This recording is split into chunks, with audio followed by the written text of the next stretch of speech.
The 2020s have so far been a great decade for adult animation. But with every banger, we've also gotten turds like the topic of today's video, Mr. Birchum. I originally had no plans on checking this out, let alone reviewing it. I mean, it has already been torn apart here on YouTube. However, after watching a particular cartoon from Twitter that really angered me, I noticed the two shows were compared. Luckily, I found the Dropbox link with all 6 episodes, and watched the series for myself, because there is no way I am subbing to the Daily Wire Plus. So you're getting a Razor X review of Mr. Birchum and that cartoon from Twitter. I hope you're happy with the suffering I endured for you all. Anyway, Mr. Birchum is an American adult animated sitcom created by Adam Carolla and produced by Chassis Media. The series premiered on May 12, 2024 on the Daily Wire Plus.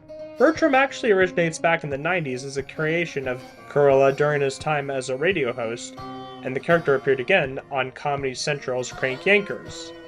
In 2011, Carolla pitched a Birchum animated spin-off to Fox, but it got turned down.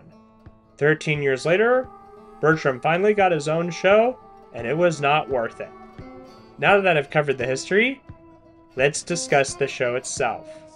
The series follows Richard Birchum, a woodshop teacher who went from substitute to full-time. Each episode serves as a social commentary on modern American culture, as Birchum strives to maintain simplicity in his life. This series is a chore. The storylines aren't anything interesting or exciting, and the show has no real stakes. Additionally, the show is illogical.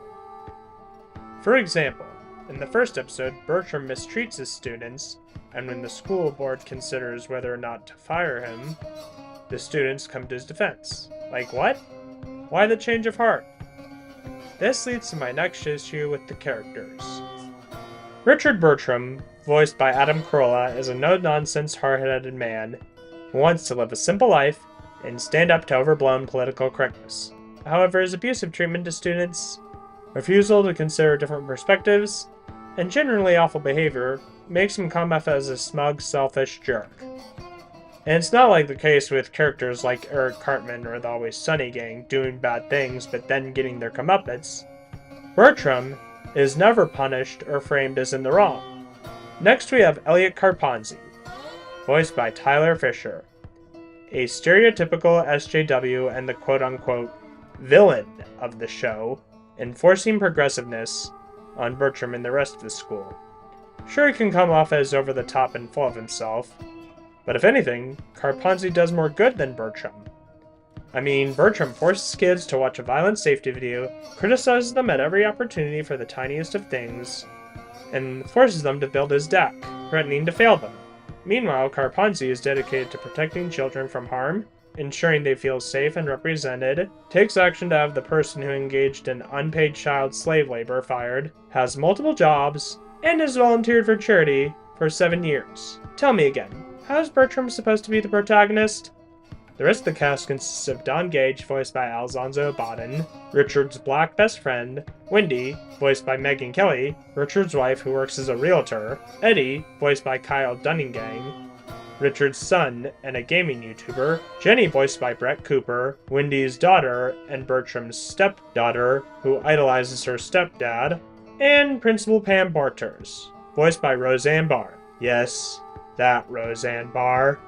I can't say much else because all these characters have only one defining trait and are all uninteresting. Same with the rest of the cast. Some are voiced by people too good for this, like Danny Trejo, Rob Riggle, and Patrick Warburton. For a show marketed for how offensive it was, this has to be one of the tamest shows I have ever seen. There's hardly any profanity, blood, or anything offensive. I can think of adult comedies from the 90s and 2000s with more guts than this show. The jokes range from Carponzi saying or doing something a stereotypical SJW would, or him being at the butt of the joke. Siri, play Katy Perry's Fight Song!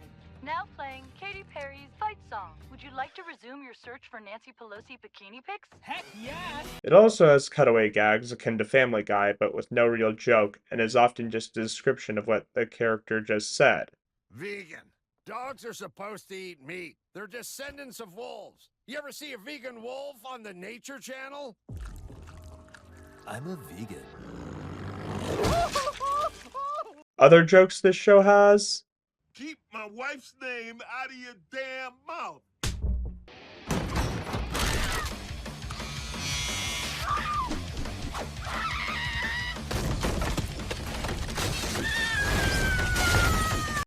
Yeah. The animation is some of the laziest I have ever seen. The characters' expressions are static and the movements are stiff.